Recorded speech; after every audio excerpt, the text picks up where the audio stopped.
ಏನೇ ಇರಲಿ, ಈ ಯುದ್ಧದ ಪರಿಸ್ಥಿತಿಯಲ್ಲಿ ಬದುಕಿನ ಬಗ್ಗೆ ಭರವಸೆ ಕಳ್ಕೊಳ್ಳೋದು ಬೇಡ. ಅಥವಾ ಮುಂದೆ ಈ ಜಗತ್ತು ನಾಶವಾಗಿಬಿಡುತ್ತೆ, ಈ ಜಗತ್ತಲ್ಲಿ ಇನ್ನೇನೂ ಒಳ್ಳೆಯದಾಗುವುದಿಲ್ಲ, ಅಥವಾ ಇನ್ನು ಯಾವುದೇ ರೀತಿಯ ಶಾಂತಿ ನೆಲೆಸೋಕೆ ಸಾಧ್ಯವಿಲ್ಲ, ಹೀಗೆ ಧರ್ಮದ ಕಾರಣಕ್ಕೆ, ಜಾತಿಯ ಕಾರಣಕ್ಕೆ, ಅಥವಾ ಯಾವುದೋ ನೈಸರ್ಗಿಕ ಸಂಪತ್ತು ವಶಪಡಿಸಿಕೊಳ್ಳುವ ಕಾರಣಕ್ಕೆ, ಇನ್ಯಾವುದೋ ಕಾರಣಕ್ಕೆ ನಿರಂತರವಾಗಿ ಈ ಯುದ್ಧ ಅನ್ನೋದು ನಡೀತಾನೇ ಇರುತ್ತೆ. ಅದರ ನಡುವೆಯೇ ನಮ್ಮ ಬದುಕಿನ ನೆಮ್ಮದಿಯನ್ನು ನಾವು ಕಂಡುಕೊಳ್ತಾ ಹೋಗಬೇಕಾಗುತ್ತೆ. ಸುತ್ತಲೂ ಯಾವ ಯುದ್ಧವೂ ನಡಿಬಾರ್ದು, ಸುತ್ತಲೂ ಯಾವ ಕೆಟ್ಟ ಜನರೂ ಇರಬಾರ್ದು, ನಮ್ಮ ಸುತ್ತಲೂ ಯಾವ ಅಹಿತಕರ ವಿಚಾರಗಳು, ಅಹಿತಕರ ವ್ಯಕ್ತಿತ್ವಗಳು, ನಮಗೆ ಇಷ್ಟವಿಲ್ಲದ ಕೆಲವು ಸಂಗತಿಗಳು ನಡಿಬಾರ್ದು. ಅಂಥದ್ದೊಂದು ಸ್ಥಿತಿ ಬರಲಪ್ಪ ದೇವರೇ ಅಂತ ನಾವು ದೇವರನ್ನು ಎಷ್ಟು ಪ್ರಾರ್ಥಿಸಿದರೂ ಅದು ಸಿಗುವುದಿಲ್ಲ. ಯಾಕಂದರೆ ಒಂದು ಅರ್ಥ ಮಾಡಿಕೊಳ್ಳಿ, ಈ ಎಲ್ಲ ಯುದ್ಧಗಳ ನಡುವೆ ನಾವು ಬದುಕಬೇಕು, ಈ ಎಲ್ಲ ಅಹಿತಕರ ಘಟನೆಗಳ ನಡುವೆ ನಾವು ಬದುಕಬೇಕು, ಈ ಎಲ್ಲ ಅನಾನುಕೂಲ ಪರಿಸ್ಥಿತಿಗಳ ನಡುವೆ ನಮ್ಮ ಬದುಕನ್ನು ನಾವು ಕಟ್ಟಿಕೊಳ್ಳಬೇಕು. ಅದೇ ಈ ಬದುಕು. ಕಾಡಿನಲ್ಲಿ ಬದುಕುವ ಸಿಂಹವಾದರೂ, ಹುಲಿಯಾದರೂ, ಚಿರತೆಯಾದರೂ, ಜಿಂಕೆಯಾದರೂ, ಮೊಲವಾದರೂ, ಕರಡಿಯಾದರೂ, ಯಾವುದೇ ಪ್ರಾಣಿಗಳಾದರೂ ಆ ಕಾಡಿನಲ್ಲಿ ಬದುಕಿದ ಮಾತ್ರಕ್ಕೆ ಎಲ್ಲವೂ ಆ ಪ್ರಾಣಿಗಳು ಅಂದುಕೊಂಡಂತೆ ಅಲ್ಲಿ ನಡೀತಾ ಇದೆ ಅಂತ ಇಲ್ಲ. ಯಾರೋ ಬೇಟೆಗಾರರು ಹೋಗ್ತಾರೆ, ಅಯ್ಯೋ ಯಾವಾಗ ಯಾವ ಬೇಟೆಗಾರರು ಬಂದು ನಮ್ಮನ್ನು ಬೇಟೆ ಆಡ್ತಾರೋ ಅನ್ನೋ ಭಯ, ಯಾವಾಗ ಹುಲಿ ಸಿಂಹ ಬಂದು ಬೇಟೆ ಆಡುತ್ತೋ ಅನ್ನೋ ಭಯ ಕೆಲವು ಮೂಕ ಪ್ರಾಣಿಗಳಿಗೆ, ಅಥವಾ ಯಾವಾಗ ಪ್ರಕೃತಿ ವಿಕೋಪವಾಗಿ ಅಥವಾ ಕಾಡ್ಗಿಚ್ಚು ಹತ್ತುಕೊಂಡು ಈ ಕಾಡೆಲ್ಲ ಸುಟ್ಟು ಹೋಗುತ್ತೋ ಅನ್ನೋ ಭಯ. ಅಂದರೆ ಕಾಡಲ್ಲಿರುವ ಪ್ರಾಣಿಗಳೂ ಕೂಡ ಜೀವ ಭಯದಲ್ಲೇ ಅಥವಾ ಇನ್ಯಾವುದೋ ಅಭದ್ರತೆಯಲ್ಲಿ ಬದುಕ್ತಾ ಇದ್ದಾವೆ, ಅದರಲ್ಲಿ ಜೀವನ ಕಟ್ಟಿಕೊಂಡಿದ್ದಾವೆ. ಹಾಗೆ ಮನುಷ್ಯರಾದ ನಾವು ಕೂಡ ನಮಗೆ ಕೆಲಸದ ವಿಚಾರ, ಸರಿಯಾದ ಕೆಲಸ ಸಿಗಬೇಕು, ಸರಿಯಾದ ಸಂಬಳ ಸಿಗಬೇಕು, ಎಲ್ಲ ನಾನು ಅಂದ್ಕೊಂಡಂಗೆ ನಡಿಬೇಕು, ಎಲ್ಲರೂ ನನ್ನ ಮಾತು ಕೇಳಬೇಕು, ಅಥವಾ ಎಲ್ಲವೂ ನನ್ನ ಇಚ್ಛೆಯಂತೆ ಆಗಬೇಕು, ಇಂಥದ್ದೊಂದು ಪರಿಸ್ಥಿತಿ ಬರಲಿ ಆಗ ನಾನು ಖುಷಿಯಾಗಿರ್ತೀನಿ ಅನ್ನೋದು ನಿಮ್ಮ ಆಲೋಚನೆ. ಆದರೆ ಇಲ್ಲ, ಈ ಯುದ್ಧದ ನಡುವೆ ನಮ್ಮ ಬದುಕನ್ನು ನಾವು ಸಂತೋಷವಾಗಿಟ್ಟುಕೊಳ್ಳಬೇಕು.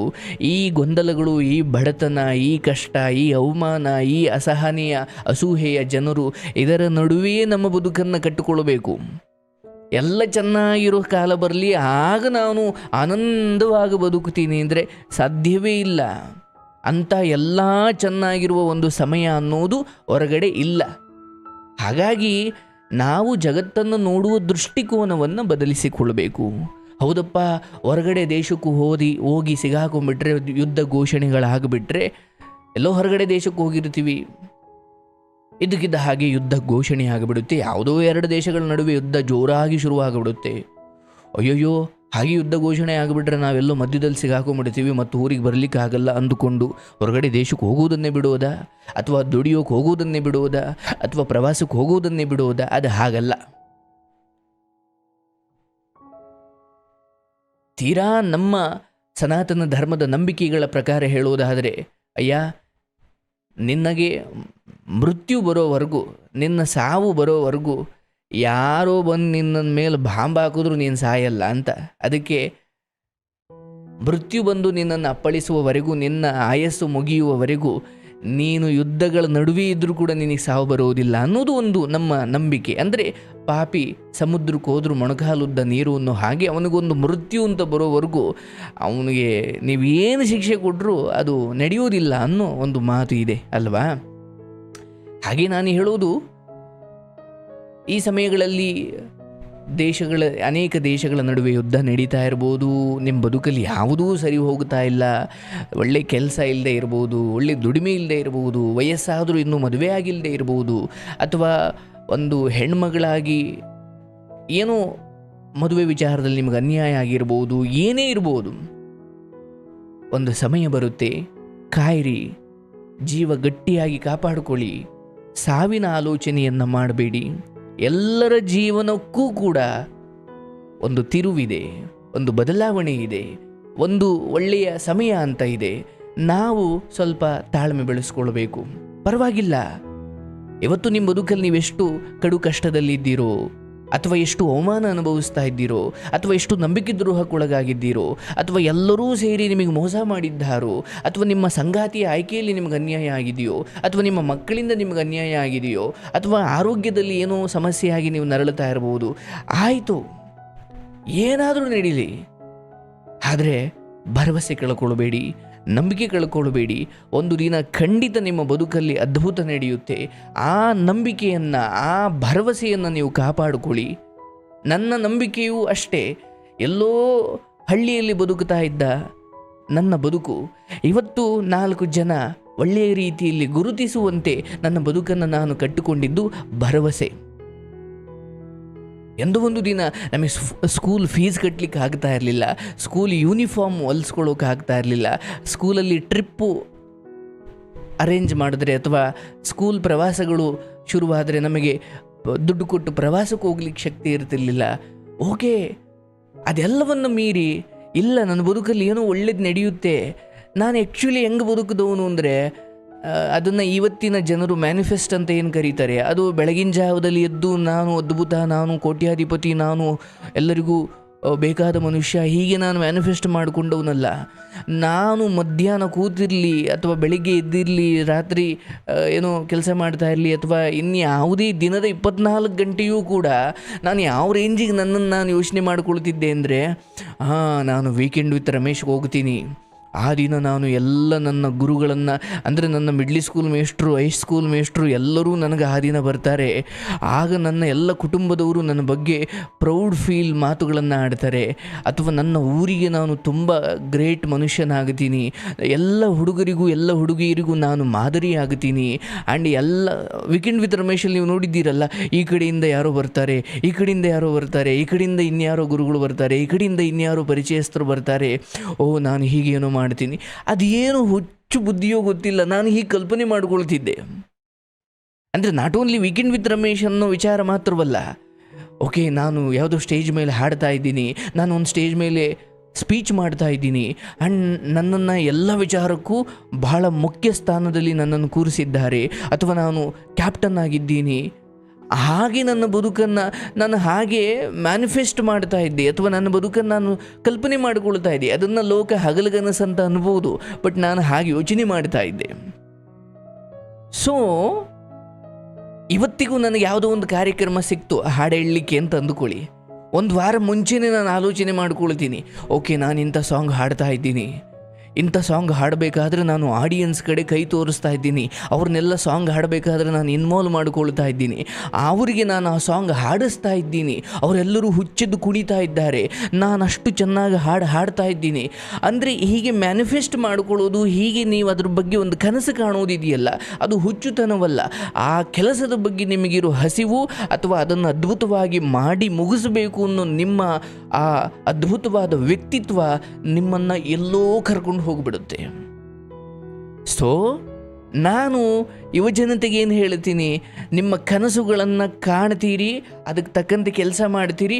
ಅಟ್ ದಿ ಸೇಮ್ ಟೈಮ್ ನಾನು ಆಲ್ರೆಡಿ ಅದನ್ನು ಸಾಧಿಸಿದ್ದೀನಿ, ಅದನ್ನು ಮಾಡ್ತಾ ಇದ್ದೀನಿ, ಅದರಿಂದ ನನಗೆ ಶ್ಲಾಘನೆ ಸಿಗ್ತಾ ಇದೆ, ಪ್ರಶಂಸೆ ಸಿಗ್ತಾ ಇದೆ, ಅದರಿಂದ ನಾನು ಈಗಾಗಲೇ ತುಂಬ ವಿಶ್ವವಿಖ್ಯಾತವಾಗಿದ್ದೀನಿ, ಅಥವಾ ಸಾಧನೆ ಮಾಡಿದ್ದೀನಿ, ಅಥವಾ ನಾನು ಗುರುತಿಸ್ಕೊಂಡಿದ್ದೀನಿ ಅನ್ನೋ ಅಂದರೆ ಭ್ರಮೆ ಬೇಡ. ಆದರೆ ನೀವು ಅದನ್ನು ಕಲ್ಪನೆ ಮಾಡಿಕೊಳ್ಳಿ, ನಿಮ್ಮ ಸುಪ್ತ ಮನಸ್ಸಿಗೆ ಅದನ್ನು ನಂಬಿಸಿ. ನೀನು ಆಲ್ರೆಡಿ ಇದನ್ನು ಮಾಡಿದ್ದೀಯಾ, ಅದನ್ನು ಇನ್ನೂ ಅದ್ಭುತವಾಗಿ ಮಾಡೋಣ. ಹೀಗೆ ನಿಮ್ಮ ಅನ್ಕಾನ್ಷಿಯಸ್ ಮೈಂಡ್ಗೆ ನೀವು ಅದನ್ನು ನಂಬಿಸಬೇಕು. ಆಗ ನಿಮ್ಮ ಪ್ರಜ್ಞಾಸ್ಥಿತಿಯಲ್ಲಿ ಏನು ಅಂದ್ಕೊಳ್ತೀರೋ, ಪ್ರಜ್ಞಾಸ್ಥಿತಿಯಲ್ಲಿ ನೀವೇನು ಆಲೋಚನೆ ಮಾಡ್ತೀರೋ, ನಿಮ್ಮ ಭವಿಷ್ಯವೂ ಕೂಡ ಹಾಗೆ ರೂಪಿತವಾಗ್ತಾ ಹೋಗುತ್ತೆ. ಅದನ್ನು ಜನರು ಮ್ಯಾನಿಫೆಸ್ಟೇಷನ್ ಅಂತ ಕರೀತಾರೆ. ಓಕೆ, ಒಬ್ಬ ರೈತ ಆದರೂ ಅವ್ರದ್ದೇ ಆದ ಒಂದು ಕನಸುಗಳನ್ನು ಇಟ್ಕೊಳ್ಬೇಕು. ನಾನು ಮುಂದಿನ 5 ವರ್ಷಕ್ಕೆ ಎಷ್ಟು ಅಡಿಕೆ ಗಿಡ ಹಾಕ್ತೀನಿ, ಎಷ್ಟು ತೆಂಗಿನ ಗಿಡ ಹಾಕ್ತೀನಿ, ಅಥವಾ ಎಂಥದ್ದೇನೋ ಬೆಳೆ ಬೆಳಿತೀನಿ, ಒಂದಷ್ಟು ಕನಸುಗಳನ್ನು ಕಟ್ಟಬೇಕು. ಆ ಕನಸುಗಳನ್ನು ನಾನು ಆಲ್ರೆಡಿ ಈಡೇರಿಸ್ತಿದ್ದೀನಿ ಅನ್ನೋ ನಂಬಿಕೆಯಲ್ಲಿ ನಾನು ಬದುಕಬೇಕು. ಸೊ ಈ ಥರದ ಆಲೋಚನೆಗಳನ್ನು ನಾವು ಮಾಡ್ತಾ ನಮ್ಮ ಬದುಕನ್ನು ಭರವಸೆಯಲ್ಲಿ ಕಾಪಾಡಿಕೊಳ್ಬೇಕು. ಅಫ್ಕೋರ್ಸ್ ಸಮಸ್ಯೆಗಳಿದ್ದಾವೆ, ಹಣಕಾಸಿನ ವಿಚಾರ, ಎಲ್ಲರ ಬದುಕಲ್ಲೂ ಹಣಕಾಸಿನ ಸಮಸ್ಯೆ ಇರ್ಬೋದು, ಎಲ್ಲರ ಬದುಕಲ್ಲೂ ಕೆಲವು ಸಂಬಂಧಗಳಲ್ಲಿ ಮನಸ್ತಾಪಗಳು, ಜಗಳಗಳು, ಅವಮಾನಗಳು, ಅನುಮಾನಗಳು ಏನೇನೋ ನಡೀತಾ ಇರ್ಬೋದು. ಆದರೆ ಒಂದು ಹೇಳ್ತೀನಿ, ನಿಮ್ಮ ಇಂಡಿವಿಜುವಲ್ ಗ್ರೋತ್ ಬಗ್ಗೆ ಗಮನ ಕೊಡಿ.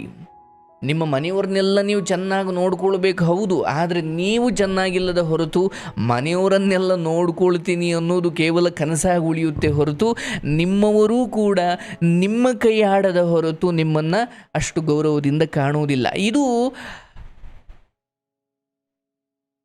ಎಲ್ಲರ ಬದುಕಲ್ಲಿ ನಡೆಯುವಂಥದ್ದು. ಇದೇನು ನಮ್ಮ ಬದುಕಲ್ಲೋ ನಿಮ್ಮ ಬದುಕಲ್ಲೋ ನಡೆಯುವಂಥದ್ದಲ್ಲ. ಇವನ್ ತಂದೆ ತಾಯಿಗಳು ಕೂಡ ಏನೋ ಮಕ್ಕಳಿಗೆ ಒಂದಷ್ಟು ಉಪಕಾರಗಳು ಮಾಡಿಲ್ಲ, ಆಸ್ತಿ ಮಾಡಿಲ್ಲ, ಅಥವಾ ಚಿಕ್ಕ ಪುಟ್ಟದ್ದೇನೋ ಒಂದಷ್ಟು ವ್ಯವಸ್ಥೆ ಮಾಡಿಡಲಿಲ್ಲ ಅಂದರೆ ಆ ಅಪ್ಪ ಅಮ್ಮನ್ನೇ ಮಕ್ಕಳದಿರು ಬೈತಾರೆ, ನಂಗೇನು ಮಾಡಿಟ್ಟೆ ನೀನು ಅಂತ. ಹಾಗೆ ಮಕ್ಕಳದಿರು ಕೂಡ ಏನೋ ಒಂದಷ್ಟು ಮಾಡದೆ ಹೋದರೆ ತಂದೆ ತಾಯಿಗಳಿಗೆ ಅಥವಾ ಒಡ ಹುಟ್ಟಿದವರಿಗೆ ಅಥವಾ ಮನೆಗೆ ದುಡಿಯೋ ಸಮಯ ಬಂದಾಗ ದುಡಿದೆ ಮನೇಲಿ ಕೂತ್ಕೊಂಡ್ರೆ ಯಾವ ಅಪ್ಪ ಅಮ್ಮ ಬೈದೇ ಇರ್ತಾರೆ, ಯಾವ ಅಪ್ಪ ಅಮ್ಮ ಒಂದು ಮಾತು ಅಂದೇ ಇರ್ತಾರೆ.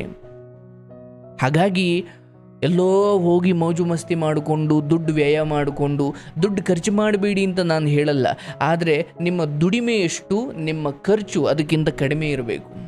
ನಿಮ್ಮ ದುಡಿಮೆಗಿಂತ ನಿಮ್ಮ ಖರ್ಚೇ ಹೆಚ್ಚಿದೆ ಅನ್ನೋದಾದರೆ ಬದುಕು ತುಂಬ ಸಾಲದಿಂದ ಕೂಡಿ ಹೋಗಿಬಿಡುತ್ತೆ, ಅಥವಾ ಸಾಲವೇ ಬದುಕಿನ ಪೂರ್ತಿ ಹೊರೆಯಾಗಿಬಿಡುತ್ತೆ.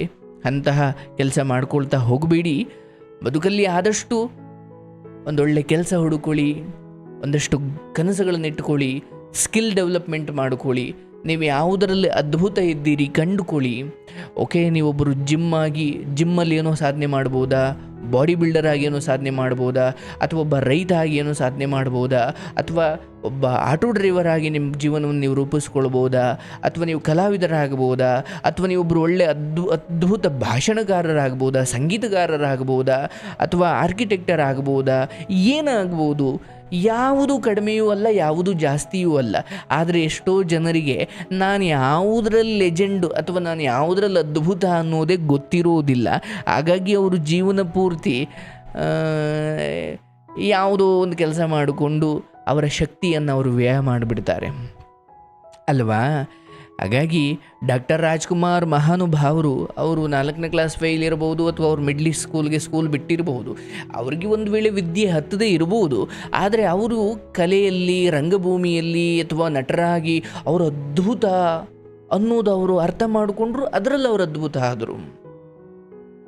ರಜನಿಕಾಂತ್ ಮಹಾನುಭಾವರು, ಅವರು ಕಂಡಕ್ಟರ್ ಆಗಿದ್ದರು, ಅಥವಾ ಅವರು ಏನು ಈ ಡ್ರೈವಿಂಗ್ ಕೆಲಸದಲ್ಲೋ ಅಥವಾ ಕಂಡಕ್ಟರ್ ಆಗಿಯೂ ಕೆಲಸ ಮಾಡ್ತಾಯಿದ್ರು. ಓಕೆ, ನಾನು ಇದಕ್ಕಿಂತ ಇನ್ಯಾವುದರಲ್ಲೋ ಅದ್ಭುತ ಇದ್ದೀನಿ ಅಂತ ಅವ್ರು ಅಂದುಕೊಂಡ್ರು, ಅವರು ಸಿನಿಮಾಗೆ ಬಂದರು, ಅವರು ಗೆದ್ದರು. ಸಚಿನ್ ತೆಂಡೂಲ್ಕರ್ 10ನೇ ಕ್ಲಾಸು ಓದಿಲ್ಲದೆ ಇರಬಹುದು, ಅವ್ರಿಗನ್ನಿಸ್ತು ಓಕೆ ನಾನು ಇನ್ಯಾವುದರಲ್ಲೂ ಅದ್ಭುತ ಇದ್ದೀನಿ ಅಂತ ಅವರು ಕ್ರಿಕೆಟಿಗೆ ಬಂದರು, ಅವರು ಅದ್ಭುತವಾದ ಬದುಕನ್ನು ಸಾಗಿಸಿದ್ರು. ಅಂದರೆ ನಾವು ಎಲ್ಲದರಲ್ಲೂ ಯಾವುದೋ ಒಂದು ವಿಚಾರದಲ್ಲಿ ಅದ್ಭುತ ಇದ್ದೀವಿ. ಹಾಗಂತ ಓದೋದು ಬಿಟ್ಟು ಬಿಡಿ ಅಂತ ಅಲ್ಲ. ನೀವು ಓದೋದ್ರಲ್ಲಿ ಅದ್ಭುತ ಇದ್ದೀರಾ, ಅದನ್ನು ಮುಂದುವರಿಸಿ. ಹಾಗಾಗಿ ನಮ್ಮೆಲ್ಲರಿಗೂ ದೇವರು ಒಂದು ವಿಶೇಷವಾದ ಶಕ್ತಿಯನ್ನು ಕೊಟ್ಟಿರ್ತಾನೆ, ಒಂದು ವಿಶೇಷವಾದ ಕಲೆಯನ್ನು ಕೊಟ್ಟಿರ್ತಾನೆ. ಅದನ್ನು ನಾವು ಕಂಡುಕೊಳ್ಳಬೇಕು, ಅದನ್ನು ಮತ್ತಷ್ಟು ಶಾರ್ಪ್ ಮಾಡಿಕೊಳ್ಬೇಕು. ಬೇರೆ ಯಾರೂ ಅದನ್ನಷ್ಟು ಚೆನ್ನಾಗಿ ಮಾಡೋಕ್ಕಾಗಬಾರ್ದು, ಅಷ್ಟು ಚೆನ್ನಾಗಿ ನಾವು ಆ ಕೆಲಸವನ್ನು ಮಾಡಬೇಕು. ಆಯಿತಾ? ಇದು ಬಹಳ ಮುಖ್ಯವಾಗಿ ಗುರುಗಳಾಗಿ ಮೇಷ್ಟ್ರುಗಳು ಶಾಲೆಯಲ್ಲಿ ಮಕ್ಕಳಿಗೆ ಅದನ್ನು ಹೇಳ್ಕೊಡ್ಬೇಕು. ಅಪ್ಪ, ನೀವು ಯಾವುದ್ರಲ್ಲಿ ಅದ್ಭುತ ಅದನ್ನು ಮಾಡ್ರಯ್ಯ, ಓದೋದ್ರ ಜೊತೆಗೆ ಅದನ್ನು ಮಾಡಬೇಕು ಅಂತ.